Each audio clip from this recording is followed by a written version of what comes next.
पाहूया टॉप 9 राजकीय बातम्या।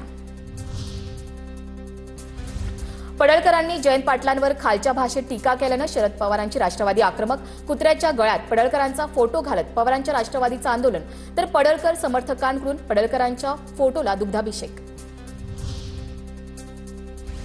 गोपीचंद पडळकरांची जीभ छाटणाऱ्याला 5 लाख रुपयांचं बक्षीस देणार, शरद पवारांच्या राष्ट्रवादीच्या अविनाश देशमुख यांचं वक्तव्य। सांगलीसह नागपुरात जयंत पाटील समर्थक पडळकरांविरोधात आक्रमक, सांगलीत रास्ता रोको, आक्रमक कार्यकर्त्यांनी टायर देखील जाळलं। दबावानंतर सुद्धा जयंत पाटील पक्ष सोडायला तयार नसल्यानं त्यांचा बाप काढण्याचा प्रयत्न, संजय राऊतांचा आरोप। त्रास देण्याची भाजपची संस्कृती नाही, जयंत पाटलांना कुणी त्रास देत असेल असं वाटत नाही, संजय राऊतांच्या आरोपानंतर नवनाथ बन यांचं उत्तर।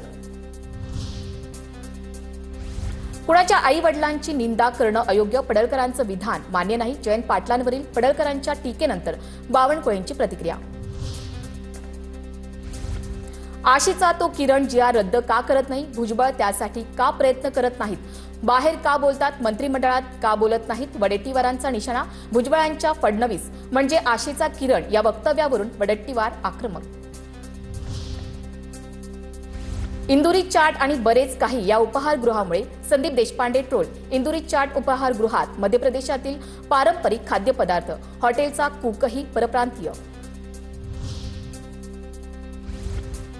मराठे इंदूरला गेल्यानंतर इथले पदार्थ बनवायचे, त्यामुळे त्याला इंदुरी फूड नाव पडलं, इतिहास माहीत नसल्यानं त्यांच्या बुद्धीची दिवाळखोरी, संदीप देशपांडेंचं उत्तर।